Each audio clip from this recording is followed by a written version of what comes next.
Hey, what's up everybody? Jake here and welcome to the hobby. We are seeing some dramatic movements right now in the hobby, and depending on who you are, this could be great news or terrible news. We're seeing regular ultra rare GX make really dramatic jumps of 200, 300%, and they're going for upwards of $100 for just a regular ultra rare cards. And we're seeing full art trainer cards have some of the most dramatic dips they've seen in years. Some cards are getting their full value cut in half, and it's really staggering. So depending on where you are currently at, if you have some of these cards or if you plan to pick them up soon, you can get some really good deals. Or maybe this is terrible news because these cards are now more expensive and you don't have them in your collection. It just depends on which side of the fence you're currently on. But let's talk about the cards that are going up in value first, because this is really surprising, and that is regular ultra rare cards, specifically ultra rare GX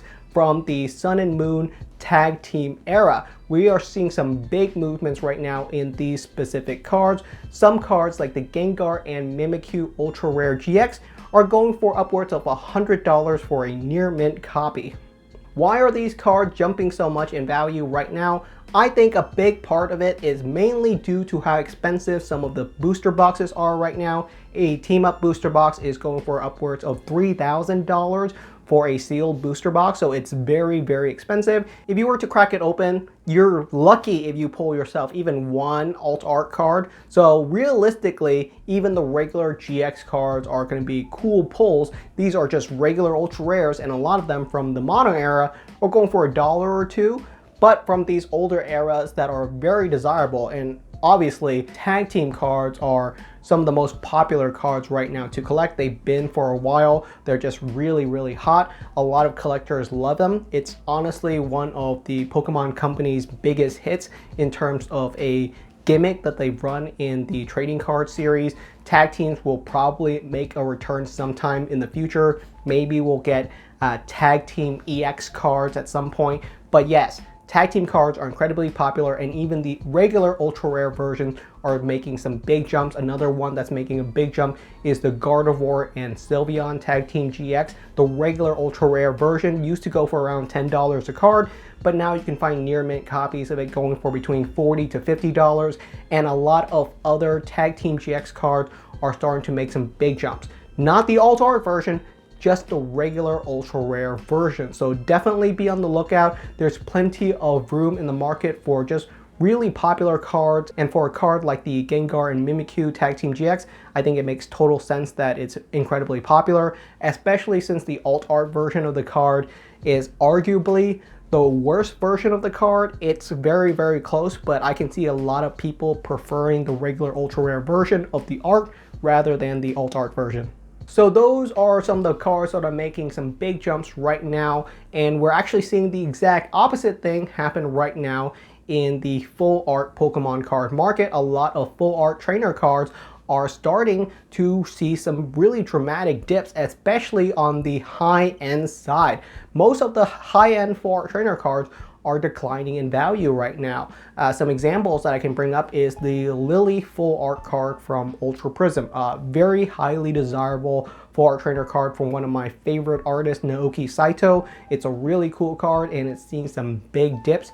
And the same thing is happening to even some more expensive cards like the Alola Friends card. This is a Japanese promo, and it is really cool. And copies of it in a PSA 10 used to go for upwards of $8,000 to $10,000, and that was during the absolute biggest spike in full art trainer cards, which was around 16 months ago. And since then, a lot of hype has died down for full art trainer cards, and the Alola Friends has seen a big dip.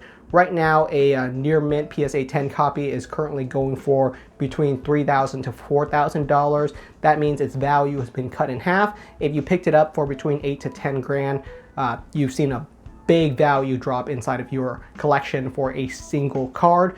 And a big part of that is the Alola Friends did have a reprint in the Chinese scene. So if you really want a copy of this card, because I know there's a lot of Friends full art trainer card, and they do look really good just because you get a bunch of Pokemon trainers in a single card art, so you're getting a lot of bang for your buck, and a lot of the English ones are very cheap. if you want to complete your collection and you can't afford the Japanese Alola Friends, there is the cheaper and more affordable Chinese version of the card. You're not going to really be able to tell the difference between the two cards, so it's about as good as the Japanese version. And the same thing we're seeing for some of the big modern chase, specifically for Japanese full art trainer cards, since usually the Japanese market and the Japanese collectors tend to prefer full art trainer cards as their big chase cards inside of their set.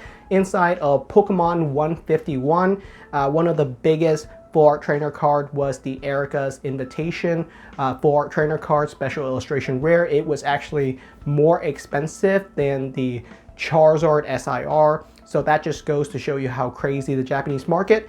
On release of Japanese 151, I was able to crack open a Erica's Invitation SIR. I sold that copy immediately, and it was going for $500 for a near mint ungraded copy.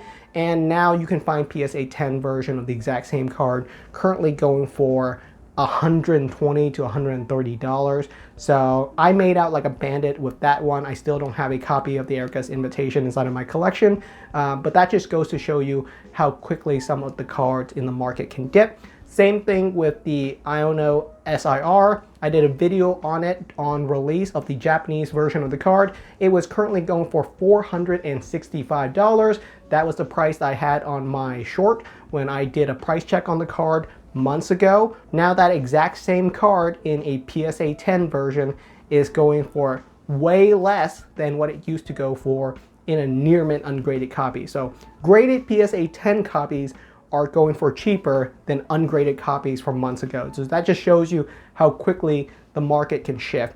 And that's what we're seeing right now for full art trainer cards, is that they are at some of their cheapest points we've seen in years. So if you're someone that enjoys collecting full art trainer cards and you don't have them inside of your collection, this is good news for you. This means now you can pick them up for incredibly cheap and affordable prices. But usually when cards are cheap, that's when people are actually the most scared to pick them up because they think they're gonna continue to drop in price. People are actually more excited to pick up cards when they're going up in value. However, I don't think I can reasonably recommend you pick up the Gengar and Mimikyu Ultra Rare GX for $100. I think that is unreasonable for a regular Ultra Rare card, especially with the recent spike. If a card just spiked up a really high price and value, there's a good chance that it might retract. So be aware of that and don't FOMO on some of these cards that are spiking in value, because obviously the market can go up and down. So we're seeing that with full art trainer cards. They've declined a ton in value in the past year or two. The same thing can happen with these ultra rare Tag Team GX cards or just about any other cards. Even something like the Umbreon VMAX, we're getting a new Evolution specific set, and those new cards could absolutely overshadow Evolving Skies. We just don't know the future. So stay safe out there. Hope you guys enjoy your collections. And this has been today's news. Thank you so much for watching, and I'll see you guys next time.